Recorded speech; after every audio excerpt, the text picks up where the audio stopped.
LDF സർക്കാർ അധികാരത്തിൽ വന്നപ്പോൾ, കഴിഞ്ഞ സർക്കാർ അധികാരത്തിൽ വന്നപ്പോൾ ഏറ്റവും കൂടുതൽ ഇപ്പോഴത്തെ മുഖ്യമന്ത്രി, അന്നത്തെ പ്രതിപക്ഷ നേതാവ് ശബ്ദമുയർത്തിയതും നാട്ടിൽ സമരം നടന്നതുമായ ഒരു പശ്ചാത്തലമുണ്ട്. അത് പെട്രോളിൻ്റെ വില വർദ്ധിച്ചപ്പോൾ അതിൻ്റെ ടാക്സ് കുറയ്ക്കണം, സംസ്ഥാനത്തിൻ്റെ ടാക്സ് ഇളച്ചു കൊടുക്കണം എന്നുള്ള ആവശ്യം പറഞ്ഞുകൊണ്ടാണ്.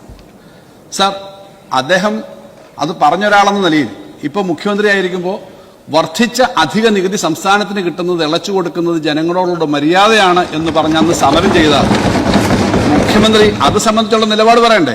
കൂടിയായ മുൻ ധനകാര്യമന്ത്രി കൂടിയായ ശ്രീ ബാലഗോപാൽ, അദ്ദേഹം ബഹുമാനപ്പെട്ട അംഗം ഇത് പറഞ്ഞപ്പോൾ അദ്ദേഹം സൂചിപ്പിച്ചത് കഴിഞ്ഞ ഗവൺമെന്റിന്റെ കാലത്ത് ഒരുപാട് പ്രാവശ്യം നികുതി വർധനവുണ്ടായപ്പോൾ ഇത് കുറയ്ക്കണം, ഇതിനകത്ത് ഒരു ഭാഗം, നിയമസഭയുടെ റെക്കോർഡുണ്ട്, ഒരു ഭാഗം നികുതി മുഴുവൻ ഒഴിവാക്കണമെന്നല്ല പറഞ്ഞത്. ഒരു ഗവൺമെന്റിന് ഒഴിവാക്കാൻ പറ്റില്ല. കൂടിയ നികുതിക്ക് സംസ്ഥാനത്തിന് അധികമായി കിട്ടിയ വരുമാനത്തിലെ ഒരു ഭാഗം, ഇതുകൊണ്ട് ഏറ്റവും ദുരിതം അനുഭവിക്കുന്ന ആളുകൾക്ക്, ഓട്ടോറിക്ഷ ഡ്രൈവർമാർക്ക്, ടാക്സി ഡ്രൈവർമാർക്ക്, അവർക്ക് ഏതെങ്കിലും കാര്യത്തിൽ ഇളവ് വരുത്താൻ കഴിയുമോ എന്ന് ഗവൺമെന്റ് പരിശോധിക്കണം എന്നാണ് പറഞ്ഞത്.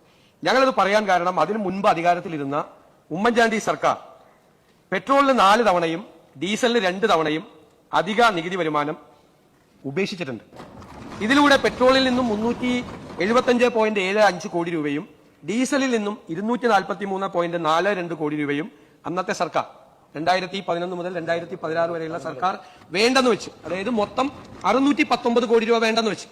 ആ പശ്ചാത്തലത്തിലാണ് പിന്നീട് വന്ന ഗവൺമെന്റിന്റെ കാലത്ത് 2016 മുതൽ 2025 ജനുവരി 31 വരെ ഈ ഡീസൽ പെട്രോളിന്റെ വില വർധനവിന്റെ ഭാഗമായി, അതായത് ഡീസൽ ഇനത്തിൽ 1617 കോടി രൂപയും പെട്രോൾ ഇനത്തിൽ 1466 കോടി രൂപയും ഉൾപ്പെടെ കഴിഞ്ഞ സർക്കാരിന് 3100 കോടി രൂപയുടെ അധിക വരുമാനം ഉണ്ടായിട്ടുണ്ട്.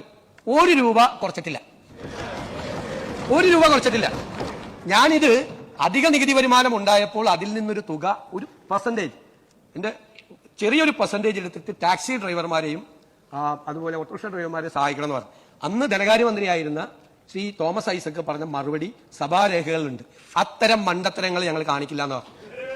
നികുതി കുറയ്ക്കുന്ന, നികുതി ഈ റെക്കോർഡിലുണ്ട്, റെക്കോർഡിൽ എനിക്ക് എന്റെ മനസ്സിലുണ്ട്. നികുതി കുറയ്ക്കുന്ന മണ്ടത്തരങ്ങൾ ഇടത് സർക്കാർ കാണിക്കില്ല എന്ന് ഇടത് സർക്കാരിന്റെ മുൻ ധനകാര്യമന്ത്രി ഈ സഭയിൽ വന്ന് സംസാരിച്ചാണ്. അപ്പൊ എന്നോട് മണ്ടത്തരം ചെയ്യാൻ വേണ്ടിയിട്ടാണോ മുൻ ധനകാര്യമന്ത്രി എന്നെ ഇപ്പൊ ഉപദേശിച്ചത്? അതാണ് ചോദ്യം, അതാണ് എന്റെ ചോദ്യം.